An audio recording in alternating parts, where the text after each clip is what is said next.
അതെല്ലാം എനിക്ക് മനസ്സിലായി വിദ്യ. പക്ഷേ കമ്പനിയിലെ ചില ഇഷ്യൂസ് കാരണം ആദർശേട്ടൻ ആകെ ടെൻഷനില്ല. അതിനിടയിൽ ഇക്കാര്യം എനിക്ക് സംസാരിക്കാൻ പറ്റിയില്ല. അതുകൊണ്ടാ. ഓ, നിങ്ങൾ വലിയ ബിസിനസ്സുകാരാണല്ലോ. നിങ്ങളുടെ വലിയ വലിയ കാര്യങ്ങൾക്കിടയിൽ എങ്ങനെ സ്റ്റാഫിന്റെ കാര്യമൊക്കെ പറയുമല്ലേ? അങ്ങനെയല്ല വിദ്യ. എനിക്കെല്ലാം മനസ്സിലായി. നിങ്ങളെല്ലാവരും മനഃപൂർവ്വം സൂരജിനെ എന്നെ അകറ്റാൻ ശ്രമിക്കുക. എനിക്കറിയാം എന്താ ചെയ്യേണ്ടെന്ന്.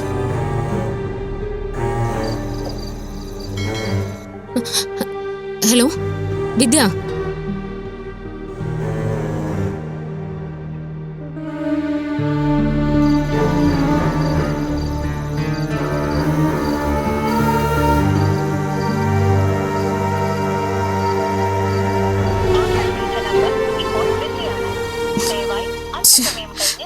ആദർശേട്ടന്റെ ഫോൺ ബിസിയാണല്ലോ. ആ ശരി, ഞാൻ വിളിച്ചോളാം. Okay, by. ആദർശേട്ടാ, ഒരു മിനിറ്റ്.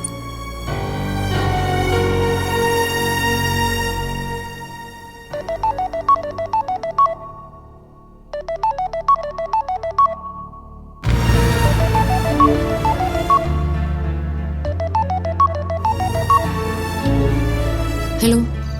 ഓ, നീ തന്നെയാണോ? അപ്പൊ ആദർശേട്ടന്റെ ഫോണ് നിന്റെ കയ്യിലുണ്ടായിരുന്നല്ലേ? കൊള്ളാം, നന്നായിട്ടുണ്ട്. ഹലോ ഹലോ വിദ്യ.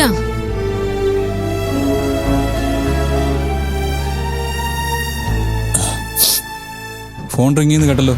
ആരാ വിളിച്ചത്? വിദ്യ. വിദ്യയോ? സൂരജിന്റെ കാര്യം അറിയാൻ എന്നെ വന്ന് കണ്ടിരുന്നു. എനിക്ക് ഡീറ്റെയിൽസ് അറിയില്ലാത്തതുകൊണ്ട് ആദർശനോട് ചോദിച്ചിട്ട് ഞാൻ പറയാന്ന് പറഞ്ഞു. അവള് വിളിച്ചപ്പോ പറയാൻ പറ്റാത്തോണ്ട് ചെറിയൊരു തെറ്റിദ്ധാരണ ഉണ്ടായിട്ടുണ്ട്. അതെന്താ തെറ്റിദ്ധാരണ? അതൊക്കെ ഞാൻ പറയാം. അതിനു മുമ്പ് ആദർശയുടെ വിദ്യയോടൊന്ന് സംസാരിക്കുമോ? ഞാൻ വിളിക്കാം.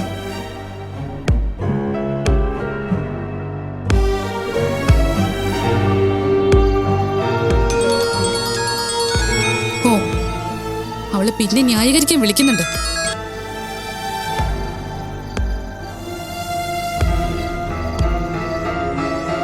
കോൾ എടുക്കുന്നില്ലല്ലോ.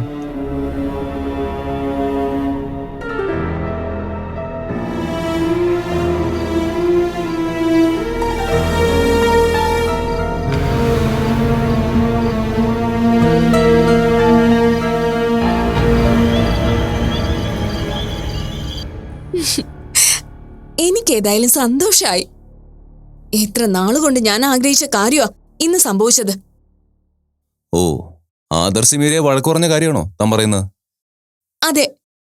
ഇത്രയും നാള് അവളൊരു ദേവതയാണെന്ന് പറഞ്ഞ് ഒരു വാക്ക് പോലും പറയാതെയല്ലേ ആദർശ് അവളെ കൊണ്ടു നടന്നത്. ഞങ്ങളെ കൊണ്ട് പോലും ഒന്നും പറയിപ്പിക്കില്ലായിരുന്നു. എന്നിട്ടിപ്പോ അതിനൊരു മാറ്റം വന്നില്ലേ? സമാധാനമായി. എടോ, ഈ നിസ്സാര കാര്യത്തിന് താൻ അത്ര സന്തോഷിക്കൊന്നും വേണ്ട. ഭാര്യ ഭർത്താക്കന്മാർക്കിടയിൽ അഭിപ്രായ വ്യത്യാസവും സൗന്ദര്യ പിണക്കവും ഒക്കെ സർവ്വസാധാരണ. താൻ തന്നെ എന്നെ എത്ര തവണ വഴക്ക് പറഞ്ഞിരിക്കുന്നു. അതുപോലെയാണോ ഇത്? നിങ്ങളെ വഴക്ക് പറഞ്ഞില്ലെങ്കിലാ കുഴപ്പം. അതുപോലെയല്ല മീരയുടെയും ആദർശിന്റെയും കാര്യം. ഇതേ എനിക്ക് പ്രതീക്ഷയ്ക്കുള്ള വഴി തെളിഞ്ഞതാ. എന്ത് പ്രതീക്ഷ? എന്റെ അഭി, ഇടയ്ക്കിടെ താൻ പറയുന്ന പല കാര്യങ്ങളും എനിക്ക് മനസ്സിലാക്കാൻ പോലും പറ്റുന്നില്ല. അത് നിങ്ങൾക്ക് വിവരം ഇല്ലാഞ്ഞിട്ടാ. അല്ലെങ്കിൽ പിന്നെ ഇത്തരം പൊട്ട ചോദ്യങ്ങൾ ചോദിക്കോ? അഭി, ഞാൻ അന്നും സൂചിപ്പിച്ചിരുന്നു ഈ സ്വഭാവം നിർത്തിക്കൊള്ളണമെന്ന്. ഒരു കാര്യമില്ലാതെയാ താനിപ്പ എന്നെ അപമാനിക്കുന്നത്. കാര്യമില്ലെന്ന് ആര് പറഞ്ഞു? എന്നിട്ടും ഞാൻ ക്ഷമിക്കുന്നതേ എന്റെ മനസ്സിന് അത്രയ്ക്ക് സന്തോഷമുള്ളതുകൊണ്ടാ. ആദർശിനും മീരയ്ക്കിടയിൽ ഈ ഉണ്ടായ പൊട്ടലും ചീറ്റലും നമുക്കങ്ങ് വലുതാക്കിയെടുക്കണം. ആദർശിന് ഇപ്പൊ നല്ല ടെൻഷനുണ്ട്.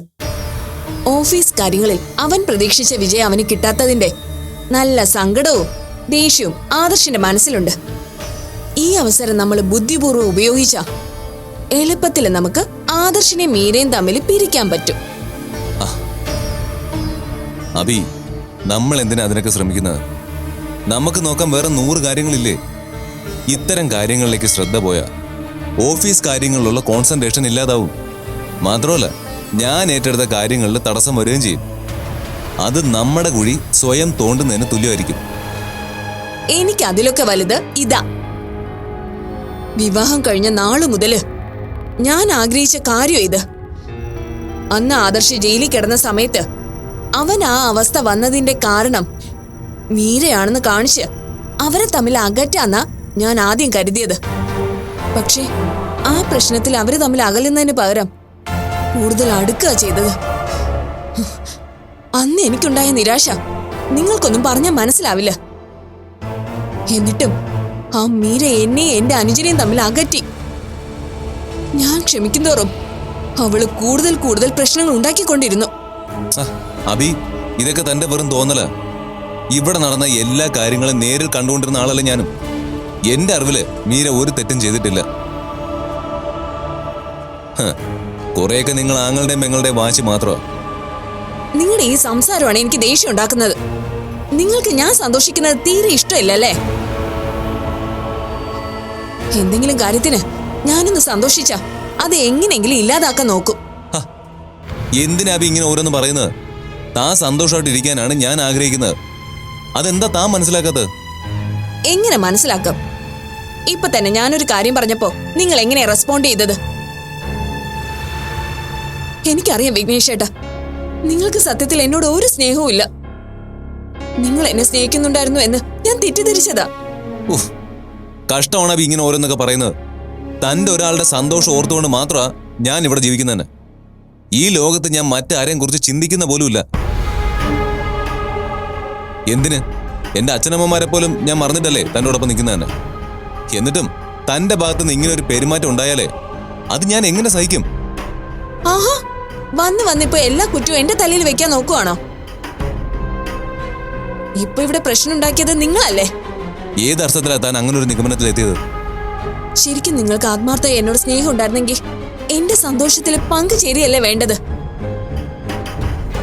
ഇതിപ്പോ താൻ ഇത്ര വലിയൊരു വിഷയമാക്കുന്ന ആരാ അറിഞ്ഞ? ഞാൻ പറഞ്ഞത് ഒരു സത്യമല്ല അബി. ആദർശ് മീരയും തമ്മിലുണ്ടായ ചെറിയൊരു സൗന്ദര്യ പിണക്കത്തിന്റെ പേരില് താൻ അവര് തമ്മിൽ വഴക്കാണെന്ന് വിചാരിച്ചിരുന്ന അവസാനം മണ്ടിയാവുന്നതേ താനായിരിക്കില്ലേ? അതുകൊണ്ടാ ഞാനത് പറഞ്ഞെന്ന്. ഇപ്പൊ ന്യായീകരിക്കാനൊന്നും നോക്കണ്ട. നിങ്ങളുടെ മനസ്സിലിരിപ്പ് എന്താണെന്ന് എനിക്ക് ശരിക്കും മനസ്സിലായി. ഇനിയിപ്പോ നിങ്ങൾ എന്ത് പറഞ്ഞാലും ആദർശിന് മീരയ്ക്ക് ഇടയിലുണ്ടായ ഈ ക്ലാഷ് ഞാൻ വലുതാക്കും. അവരെ തമ്മിൽ അകറ്റാൻ എന്നാൽ കഴിയുന്നത് പോലെ എല്ലാം ചെയ്യുകയും ചെയ്യും. എന്റെ വീടിന്റെ സമാധാനവും സന്തോഷം കളയാൻ വന്ന ആ നാശത്തിന് എന്നേക്കുമായി ഞാൻ ഈ വീട്ടിൽ നിന്ന് ഓടിക്കുകയും ചെയ്യും. താൻ തന്റെ ഇഷ്ടം പോലെ ചെയ്യ്. തന്നോട് എന്ത് പറഞ്ഞിട്ടേ ഒരു കാര്യവുമില്ല. കാര്യങ്ങൾ ഒരിക്കലും പറയുന്ന സെൻസിൽ എടുക്കില്ലല്ലോ. ഒരു കാര്യം ഓർത്തോ, അവർക്കിടയിൽ താൻ പ്രശ്നങ്ങൾ ഉണ്ടാക്കാൻ ശ്രമിക്കുമ്പോ ആദർശം താനും തമ്മിലാ കൂടുതൽ അകലുന്നത്. അത് മറക്കണ്ട. അതുകൊണ്ട് നശിക്കുന്നതേ നമ്മുടെയും ഈ വീടിന്റെ സമാധാനം മാത്രമായിരിക്കും. ഇപ്പൊ കുറച്ച് സമാധാനം നഷ്ടമായാലും എന്നേക്കുമായി അത് ലഭിക്കുമെങ്കിൽ ഇപ്പൊ കുറച്ച് വിഷമിക്കുന്നത് തന്നെയാ നല്ലത്. മീരയോട് ഒത്തു കഴിഞ്ഞാലേ ആദർശിന്റെ ലൈഫിൽ വിജയം ഉണ്ടാവില്ലെന്ന് ആദർശിന് പോലും ബോധ്യമായിട്ടുണ്ട്.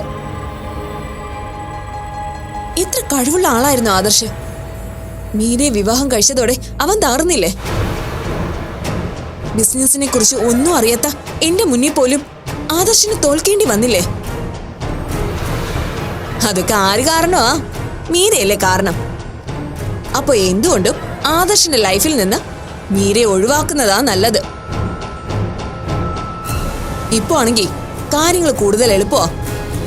ഇപ്പൊ അവർക്കിടയിൽ മറ്റു ബാധ്യതകളൊന്നുമില്ല. ബാധ്യതയോ? എന്റെ വിഘ്നേഷ് ഏട്ടാ, കുഞ്ഞുങ്ങളുടെ കാര്യമാണ് ഞാൻ പറഞ്ഞത്. അതുകൊണ്ട് ഇത് തന്നെയാണ് നല്ല അവസരം. കുറച്ചു നാളൂടെ മുന്നോട്ട് പോയി ഒരു കുഞ്ഞൊക്കെ ആയാ പിന്നെ അവരെ ഒരിക്കലും പിരിക്കാൻ പറ്റാതെ ആദർശ് നരകിച്ച് ജീവിക്കേണ്ടി വരും. അവൻ എന്നോട് എന്തൊക്കെ കാണിച്ചാലും ആദർശ് എന്റെ അനുജനാണ്. അവന്റെ നന്മയ്ക്ക് വേണ്ടി ആ ഭാഗ്യദോഷിയെ ഒഴിവാക്കുക തന്നെ വേണം.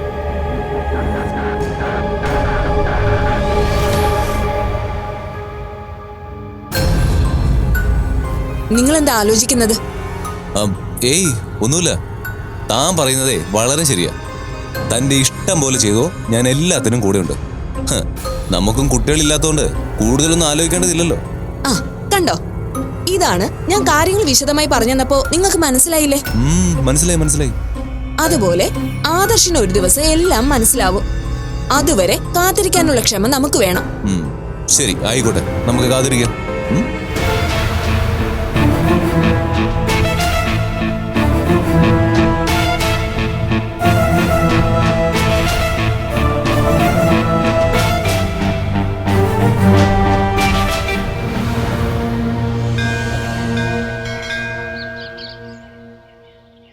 ടെൻഷൻ കാരണമാണ് ആദർശന്റെ സ്വഭാവത്തിൽ ഓരോരോ മാറ്റങ്ങൾ വരുന്നതെന്ന് തോന്നുന്നു.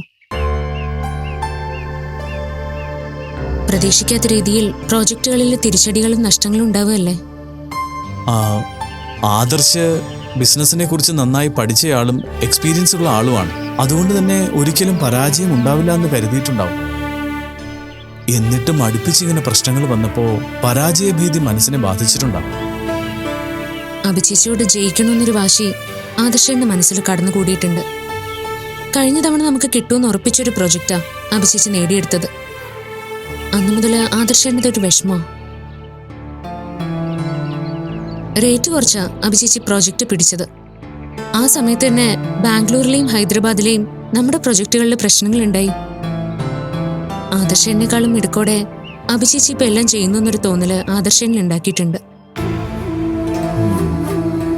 അതൊക്കെ കാരണോ ഇപ്പൊ ലാഭനഷ്ടങ്ങൾ നോക്കാതെ എടുത്തു ചാടി ഓരോ തീരുമാനങ്ങൾ എടുക്കാനും റേറ്റ് കുറച്ച് പ്രൊജക്റ്റ് എടുക്കാനും ഒക്കെ ആദർശമായിട്ട് ശ്രമിക്കുന്നത്. ഈ മനുഷ്യ മനസ്സ് വല്ലാത്തൊരു സംഭവമാണ്. നമുക്ക് മനസ്സിലാക്കാൻ സാധിക്കുന്നതിനേക്കാൾ ശക്തി അതിനുണ്ട്. അത് സൂചിപ്പിക്കുന്നതിന് പണ്ട് പറഞ്ഞു കേട്ടൊരു കഥയുണ്ട്. ഇതൊരു അപൂർവ സംഗമമാണ്. അമൃത TV പ്രേക്ഷകർക്ക് നൽകുന്ന അമൂല്യ വിഷു കൈനീട്ടം. 20 വർഷത്തെ നിറവാർന്ന അനുഭവത്തിൽ നിന്നും ഉരുത്തിരിഞ്ഞ സരസ സല്ലാപം. ഇന്ന് ഇവിടെ നിൽക്കുന്നതിൽ ഒരു പ്രത്യേക സന്തോഷമുണ്ട്. എന്റെ 28 വർഷവും കൂടെ പൂർത്തീകരിക്കുന്ന ഒരു സമയമായിട്ടും കൂടെ ഞാൻ ഇത് ഉപയോഗിക്കുകയാണ്. വിഷുദിനത്തിൽ നിങ്ങൾക്കായി നിറസല്ലാപം. ഒരിക്കലൊരാൾ വനത്തിലൂടെ സഞ്ചരിക്കുകയായിരുന്നു. കുറെ ദൂരം കഴിഞ്ഞപ്പോൾ അയാൾക്ക് ക്ഷീണം തോന്നി വിശ്രമിക്കാനായി അടുത്ത് കണ്ടൊരു മരത്തിന്റെ തണലിലിരുന്നു. അല്പസമയം അയാൾ അവിടെ ഇരുന്ന് ഉറങ്ങിപ്പോയി. ഉണർന്നപ്പോ വല്ലാത്ത വിശപ്പും ദാഹവും അനുഭവപ്പെട്ടു. അയാളുടെ മനസ്സിൽ ഈ സമയത്ത് എവിടെ നിന്നെങ്കിലും നല്ല ആഹാരവും കുടിക്കാൻ നല്ല പാനീയങ്ങളും കിട്ടിയിരുന്നെങ്കിലെന്ന് ആഗ്രഹിച്ചു. അപ്പൊ തന്നെ അയാളെ അത്ഭുതപ്പെടുത്തിക്കൊണ്ട് നല്ല ആഹാരവും മധുരപാനീയങ്ങളും അവിടെ എത്തി. അതെല്ലാം കഴിച്ച് തൃപ്തിയായി കഴിഞ്ഞപ്പോൾ ശരീരത്തിന്റെ അസ്വസ്ഥതകൾ മാറ്റാനും തന്നെ പരിചരിക്കാനും ആളുകൾ ഉണ്ടായിരുന്നെങ്കിലെന്നും ഇവിടെ ഒരു സപ്രപഞ്ചത്തിൽ ശയിച്ച് സുഖമായി കിടക്കാമായിരുന്നു എന്നും മനസ്സിൽ കരുതി. ഉടനെ തന്നെ സപ്രപഞ്ചക്കട്ടിലും പരിചാരകരും എല്ലാം അവിടെ വന്നു ചേർന്നു. അതോടെ മനസ്സിൽ പല ചിന്തകളും വരാൻ തുടങ്ങി. താൻ കിടന്ന മരം അതെന്തോ അത്ഭുത സിദ്ധി ഉള്ളതാണെന്നും തന്റെ മനസ്സ് വായിച്ച് എല്ലാം സാധിച്ചു തരികയാണെന്നും ചിന്തിച്ചു. അപ്രകാരമാണെങ്കിൽ തന്നെ ആരും ഉപദ്രവിക്കാതിരിക്കാനായി തടിമാടന്മാരായ മല്ലന്മാർ തനിക്ക് കിങ്കരന്മാരായി ഉണ്ടായിരുന്നെങ്കിൽ നല്ലതായിരുന്നു എന്ന് ചിന്തിച്ചു. ഉടനെ തന്നെ അവരും പ്രത്യക്ഷരായി. അപ്പോ അയാൾക്ക് അല്പം ഭയം തോന്നി. ഈ മരത്തിലുള്ളത് ഏതെങ്കിലും ഭൂതമാണെങ്കിലോ, ആ ഭൂതം തന്നെ വഞ്ചിച്ച് ചിരിക്കുന്നതാണെങ്കിലോ, ഈ തടിമാടന്മാരായ കിങ്കരന്മാർ തന്നെ ഉപദ്രവിച്ചാലോ എന്ന് മനസ്സിലോർത്തു. മരം ഭൂതത്തെ പോലെ ആടാനും ചിരിക്കാനും തടിമാടന്മാരായ കിങ്കരന്മാർ അയാളെ ഉപദ്രവിക്കാനും തുടങ്ങി. അടികൊണ്ട് തളർന്ന അയാൾ രക്തമൊലിപ്പിച്ച് കിടന്നപ്പോ ആ രക്തത്തിന്റെ മണം പിടിച്ച് വല്ല സിംഹവും വന്ന് തന്നെ കൊന്നു തിന്നാലോ എന്ന് ചിന്തിച്ചു. ഉടനെ തന്നെ എവിടെ നിന്നോ സിംഹം വന്ന് അദ്ദേഹത്തെ കൊന്നു തിന്നു. ചിന്തകൾ സത്യമാക്കാൻ കഴിവുള്ള ഒരു അത്ഭുത വൃക്ഷത്തിന്റെ ചുവട്ടിലായിരുന്നു അയാൾ കിടന്നിരുന്നത്. മനസ്സിൽ പ്രയോജനമുള്ള നല്ല ചിന്തകൾ മാത്രമായിരുന്നു ഉള്ളിൽ വന്നിരുന്നത് എങ്കിൽ അയാൾ അതെല്ലാം സ്വന്തമാക്കിയേനെ. പക്ഷേ ആശങ്കയും വെപ്രാളവും ആവശ്യമില്ലാത്ത ഭയവും കാരണം അയാൾ തനിക്ക് കൈവന്ന ഭാഗ്യവും ഒപ്പം സ്വന്തം ജീവനും നഷ്ടപ്പെടുത്തി. ഇത് വെറുമൊരു കഥയാണ്. എന്നിരുന്നാലും ചിന്തകളെ നിയന്ത്രിക്കേണ്ടത് അത്യാവശ്യമാണ്.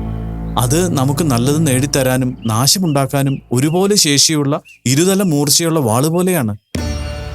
ആദർശിന്റെ ചിന്തകൾ നേരായ വഴിക്ക് പോകേണ്ടത് അത്യാവശ്യമാണ്. അതിന് പ്രേരിപ്പിക്കാൻ മീരയെ കൊണ്ട് കഴിയുന്നത് ചെയ്യുക. പക്ഷേ അധികം നിർബന്ധിക്കരുത്. കാരണം അത് നിങ്ങൾക്കിടയിൽ പ്രശ്നങ്ങൾ സൃഷ്ടിക്കും. ഒരാളുടെ വിശ്വാസത്തെയും ചിന്തകളെയും മറ്റൊരാൾ മാറ്റാൻ ശ്രമിച്ചാൽ അവിടെ സംഘർഷം മാത്രമാവും ഉണ്ടാവുക. അതുകൊണ്ട് ശ്രദ്ധയോടെയും സൂക്ഷ്മതയോടെയും വേണം അതിന് ശ്രമിക്കാൻ. ആദർശേട്ടനോട് ഞാൻ അങ്ങനെയൊന്നും പറഞ്ഞിട്ട് കാര്യമില്ല. പ്രത്യേകിച്ച് ഇപ്പോഴത്തെ സാഹചര്യത്തിൽ എനിക്ക് എന്തെങ്കിലും ചെയ്യാൻ പറ്റുമെന്നൊരു തോന്നൽ പോലും എനിക്കില്ല. മൂന്തേട്ടാ, ആദർശേട്ടന്റെ മനസ്സിനോ ചിന്തകൾക്കോ എന്തെങ്കിലും മാറ്റം ഉണ്ടാവണമെങ്കിൽ അത് ഭഗവാൻ തന്നെ തീരുമാനിക്കണം. അതിനുള്ള സന്ദർഭം ഭഗവാൻ തന്നെ സൃഷ്ടിക്കണം. എനിക്ക് മനസ്സിലായി. മീര തൽക്കാലം ഒന്നും ചിന്തിച്ച് വിഷമിക്കാതിരിക്കുക. ജീവിതം പലതരത്തിലുള്ള സന്ദർഭങ്ങളിലൂടെ കടന്നുപോയിക്കൊണ്ടിരിക്കും. അതെല്ലാം നമ്മളെ തന്നെ ശുദ്ധീകരിക്കാനുള്ള സന്ദർഭങ്ങളാണ്. ആയിരിക്കാം.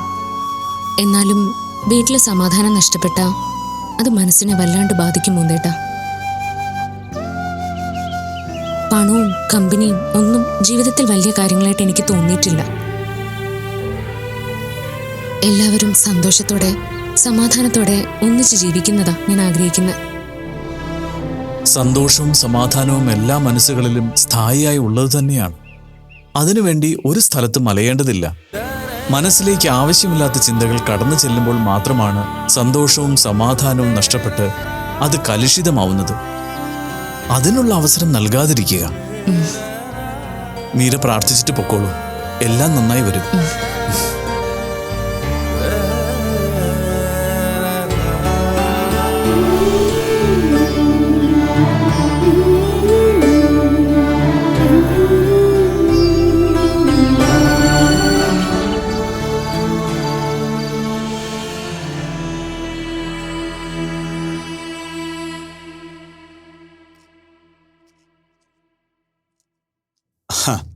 ഇതെന്താ നാളത്തെ സദ്യ വട്ടം ഇന്നേ തുടങ്ങിയോ?